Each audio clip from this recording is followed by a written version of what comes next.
Hello, friends, and welcome to the PrepWell podcast. I'm your host, Phil Black.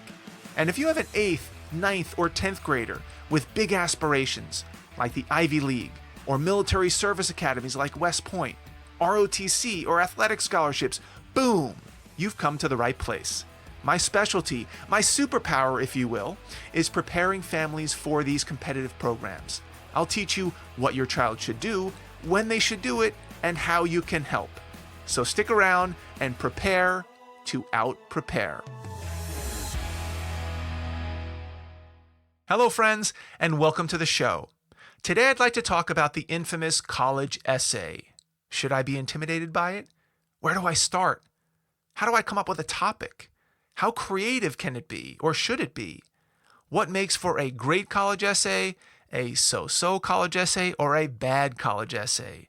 And I'm sure I'll wander off into some related questions about supplemental essays and word count and feedback and other such topics. So let's get started. Now, compared to most of the topics in this podcast, today's advice will skew a little later in the process. As you know by now, my big thing is early preparation. And that mission often includes helping families realize how important it is to start the college admissions process in 9th and 10th grade. Now, I've addressed this issue many times before, including in previous podcast episodes, so I'm not going to belabor it now.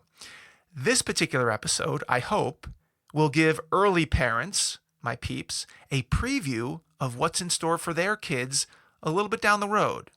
And for the parents of 11th and 12th graders, it will call their attention to what's happening very soon, or for some, like today. The college essay is used, typically by the more selective colleges, as a way to get to know your child better, in a way that they can't simply by reviewing their GPA, their transcripts, and their SAT and ACT scores. Those factors are all black and white. They're objective measures. But in this game, black and white is not your friend. You want to add colors to your application. Lots of colors. But before we go any deeper, let's take a second to define some terms, just to make sure we're all on the same page when it comes to college essays. As some of you probably know, there is something called the Common Application. The Common Application allows students to apply to several colleges at the same time. This is different from when we applied to college, where each college would require its own application, which, as you may recall, sometimes led to a lot of repetition and wasted time. With the Common App, standard items like name, address, birth dates, grades, social security numbers, letters of recommendation, transcripts, they're all sent to colleges at the same time. Now, there are pros and cons to this method, but I'm going to leave that to a different episode. That's a whole process unto itself. Suffice it to say that included in the Common App is a required 650-word main essay that also gets sent to all of the schools on your list. So it's an important one. In addition to the main essay, individual colleges that are part of the Common App community are also allowed to require their own custom essay questions that pertain only to their school. For example, in addition to the main essay that every college gets, Boston College may require an extra 250-word essay, for example, on why do you want to attend Boston College? This is called a supplemental essay. Some schools require 0 supplemental essays. Some require 1, or 2, or 3, or 5, or even more. Now, some kids will agonize when they see that a certain school requires supplemental essays, when they should actually be cheering. The best students want as many opportunities as possible to make their case, and so should your child. By the way, as long as we're talking about terminology that you should be aware of, the Common App also has a relatively new competitor called the Coalition App, which has the same basic setup. Your child may deal with the Common App, the Coalition App, both, or neither. There are some schools that don't participate in the Common or the Coalition apps at all, like Georgetown, for instance. They have their own particular school-specific application, like they did back in the day. There are other school systems, like in California, that have their own college application process outside of the Common or the coalition apps. Now, I didn't mean to get too far in the weeds here, but I think it's important that you have some familiarity with how the system and the language works if you want to be well informed. Now, let's get back to the main common essay topic. I tell all of my PrepWellers that the essay is a good thing. It's not something to bemoan. It's not meant to be punitive. You should want to write an essay. You should want to write as many essays as possible. These are opportunities for you to explain yourself. You have an audience that is paying attention to what you have to say. Without the chance to explain who you really are, to market yourself, if you will, you're left with little room to differentiate yourself, especially at the competitive colleges where almost everybody has a 4-point-something GPA and strong test scores. You should want to take advantage of every opportunity, every word, every character, every section of the application to make your case. Now, if you don't have much to say, i.e., you haven't really done much to write home about, excuse the pun, then yes, this part of the essay can be intimidating. I get it. That's why it's important to live interesting lives, to do challenging things, to experiment, to taste things, to use your summers wisely, to try out for teams and competitions and school plays, to travel internationally, to get a job, to work as an intern, fix your own car, build a drone, take a calculus class online for fun, whatever it is.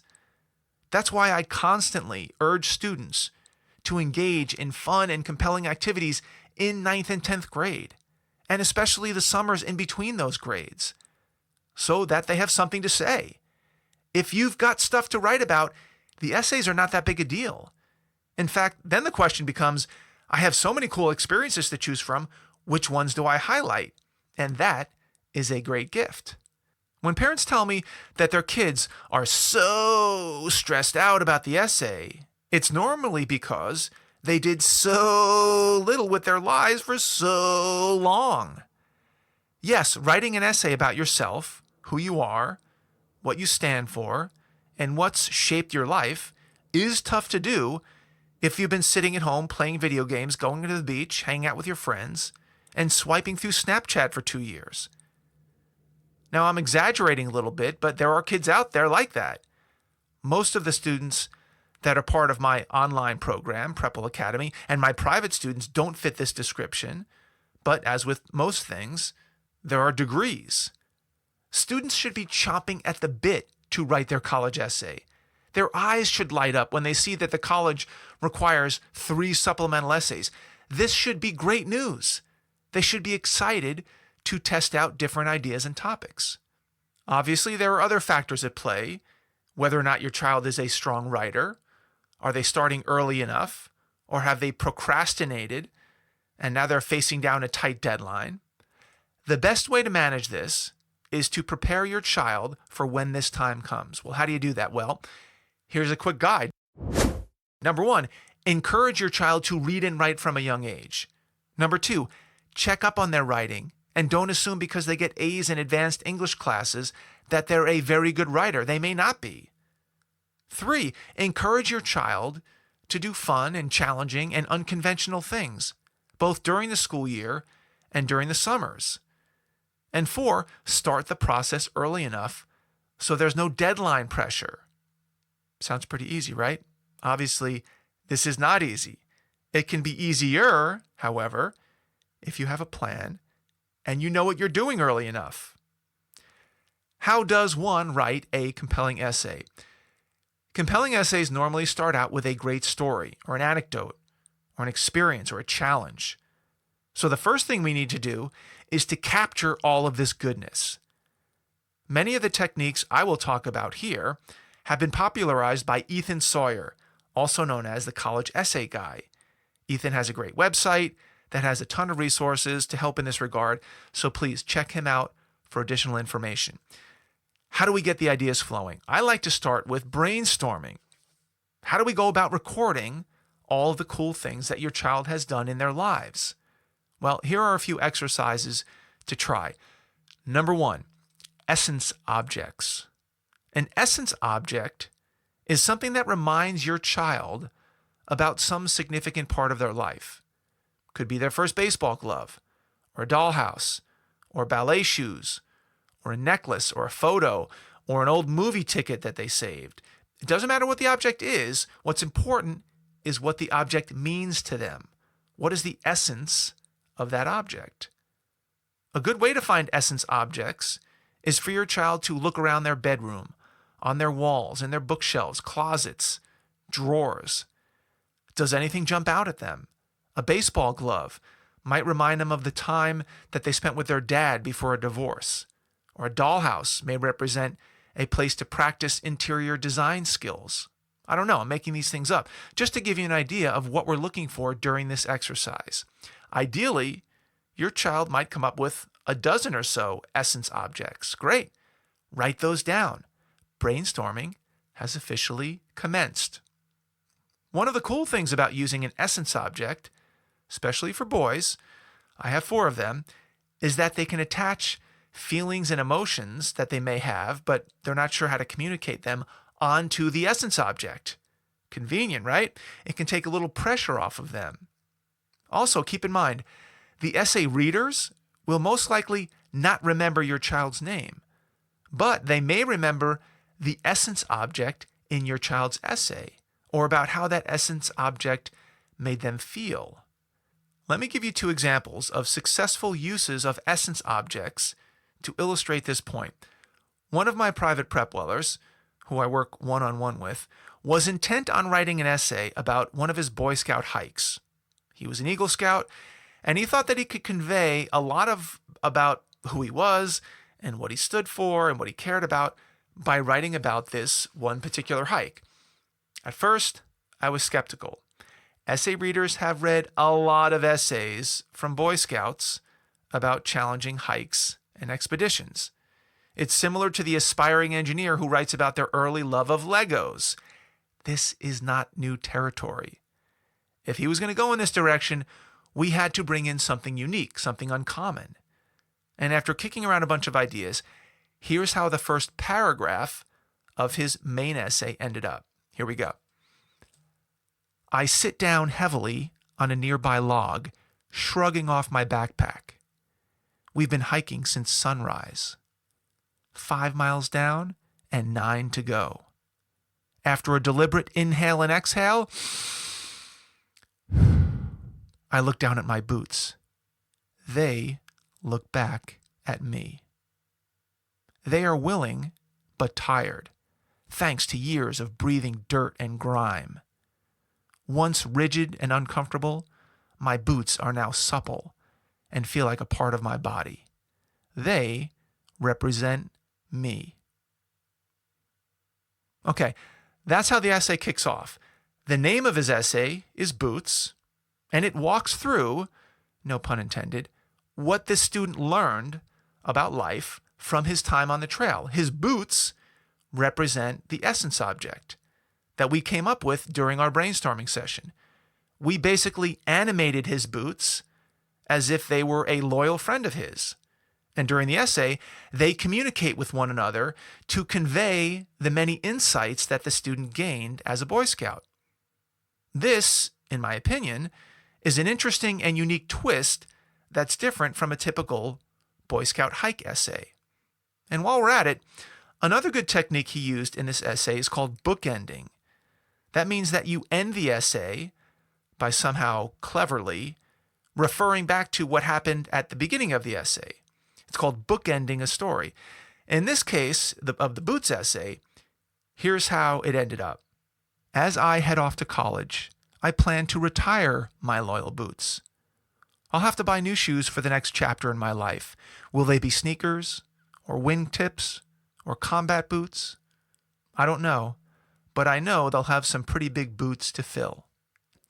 In my opinion, this is a fun and clever, and in some cases, sentimental way to end the story while being optimistic about the future. Now, did the essay readers feel the same way? We can't be sure, but this particular student of mine actually went 14 for 14 in his applications, including getting into UPenn, where he decided to attend, Brown, Berkeley, UCLA, and 9 other schools that he got into across the board. So in some way, obviously it worked. And while we're on a roll, let's talk about one other important part of the essay. Is it memorable? The use of an essence object will typically make an essay more memorable, in my opinion, because it's much easier to remember an object than it is a name. For instance, when the essay readers are comparing notes about the applications that they've evaluated, they wouldn't necessarily refer to my student's essay by his name. They would probably refer to it as the Boots essay. That's what you're looking for. They would probably say something like, "Hey, Judy, what'd you think about that Boots essay? Pretty great, huh? Did you get choked up? Did you get a throat catch?" This is exactly what you want. Let's try one more example of how brainstorming about essence objects turned into a winning essay. Another private PrepWeller of mine, let's call her Sharon, shared her list of essence objects with me. One of the objects caught my eye. It was her dollhouse. When I asked Sharon about it, she initially said, no, I haven't really played with the dollhouse in a year or two, but it has traveled with me to over 8 different houses over the last 8 or 10 years. And I just can't imagine not having it with me. Well, it turns out that this dollhouse played a critical role in Sharon's life. You see, Sharon had a troubled upbringing. She moved around a lot. Her parents were divorced. And she was exposed to some unseemly activities in and around her neighborhood. Well, whenever Sharon needed an escape from what was going on, she would run up to her room and play with her dollhouse. And when I say play, that's an understatement. You see, Sharon was a very skilled seamstress and designer and creator and artist. Come to find out, she developed these skills while reinventing the rooms in her dollhouse. She would create new drapes and rugs and furniture coverings. She experimented with paint and color and room design. It's how she dealt with the craziness that often engulfed her family life. And lo and behold, guess what she wanted to do in college? She wanted to major in both fashion design and architecture. So after talking this through, it became clear that Sharon's dollhouse would be the perfect essence object that could serve as the framework for her main college essay. She could use the dollhouse as a vehicle, not only to bring light to the context of her upbringing, but also to highlight her skills and provide a clear path as to why she wants to major in what she wants to major in, why she wants to do what she wants to do with her life. And by the way, how do you think the essay reader will refer to her, as Sharon or as the dollhouse girl? Okay, let's move on from essence objects. Let's go over 2 more other quick brainstorming strategies. Number 2, the timeline of your life. Take a piece of paper and draw a long horizontal line. On the far left of this line is the day you were born, and the far right is present day. Now, it's your child's job to write in all of the significant events that happen in his or her life. For example, age 0, born in New York. Age 4, moved to Texas. Age 7, first baseball game. Age 11, moved to London for dad's work. Age 13, fell in love with soccer while in London, and on and on and on. I recommend to my PrepWellers that they do this with their parents, because parents can be very useful in helping to fill in the blanks, especially of their early childhood. There's no telling if something will come out of this, but it's a great exercise. You can step back and hover at 10,000 feet and see the progress of your life. And maybe something pops out. For instance, wow, I never realized that I never lived more than a mile away from the ocean, or I didn't realize how many different cities I lived in growing up, or my gosh, I've lived a pretty steady life. I've never spent more than a week outside of my hometown. I don't know. I'm just making this up. Your child will obviously have a unique timeline there. I think you get the idea. The last strategy number 3, is to make a list of little-known facts about you, factoids, if you will. Things that are unique to you, little things that are weird, kooky, idiosyncratic. And let me start with myself. Let me come up with a couple of factoids about me. Well, number 1, I'm the tallest Navy SEAL ever. Number 2, I've played more baseball than I did basketball growing up, even though basketball ultimately became my thing and I played basketball in college. I've never tried coffee or alcohol or drugs or cigarettes. I've never broken a bone. And I cut my own hair. So those are 5 things that are weird, kooky, idiosyncratic. They're factoids. Now, I'm going to share with you a few examples from one of my private PrepWellers who shared these with me, just to give you a flavor of what your child might write down. Number 1, I drank a cup of hot sauce for $50. Number 2, I'm a legend at Mario Kart. Number 3, it took me 3 times to pass my driving test. Number 4, I love Brazilian barbecue. Number 5, I drove 152 miles an hour in a Porsche Turbo S. Number 6, I sang a parody of Call Me Maybe to become the 5th grade student council president. That's pretty funny. Number 7, I've worked at a paying job since I was 11 years old. Number 8, I went on a 100-mile rafting trip when I was 10. Number 9, I have a theory that all great restaurants are only great because of their unique sauce. Number 10, I helped my grandfather completely renovate his house. And number 11, I have a signature one-legged dance. These are great examples of factoids about this particular student that make him interesting and different and fun and unique and human. In fact, he actually took one of these factoids and is using it to create the backbone of his main college essay. So you never know what's going to come out of this. Okay, so in review, we've talked about a few ways to generate ideas for your essay. Number 1, brainstorming. Number 2, essence objects. Number 3, creating a timeline of your life. And number 4, making a list of crazy, weird factoids that are unique to you. We also talked briefly about being memorable and bookending your essay if possible. Now, assuming you found an idea, a topic, a theme, or an essence object to hang your essay on, now what do? Well, so as not to complicate things, why don't we focus on 2 types of essays? Usually, your ideas will fit into one or the other. The 2 formats are called narrative and montage. You might consider using a narrative style if your story is just that, a story, something that has an obvious beginning, a middle, and an end.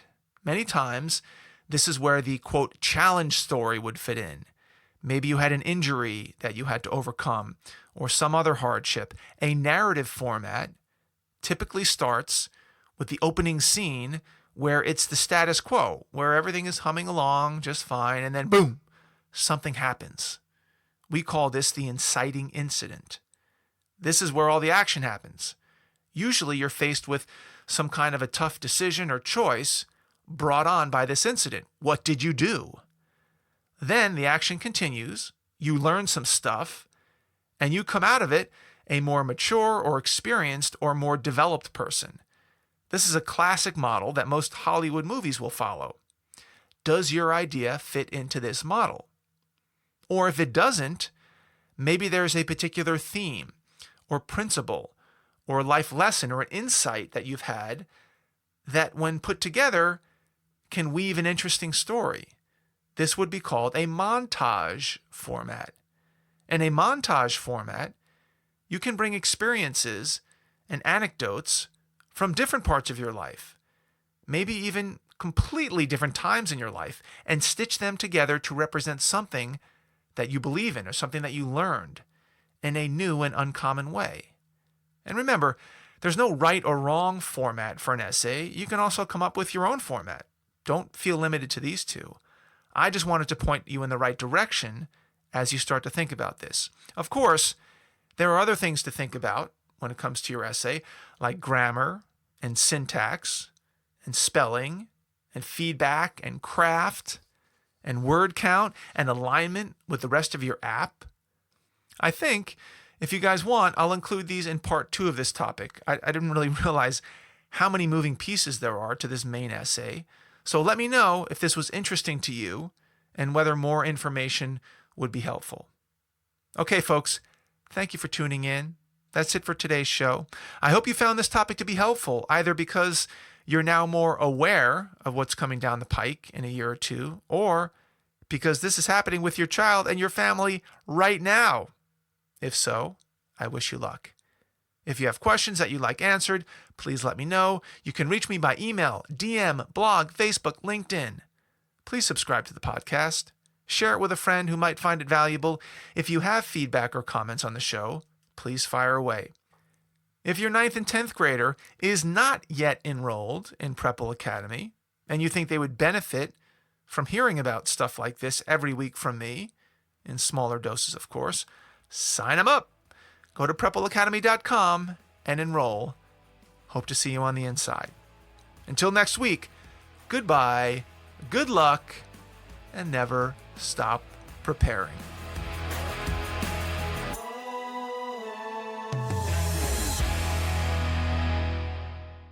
This podcast is brought to you by PrepWell Academy.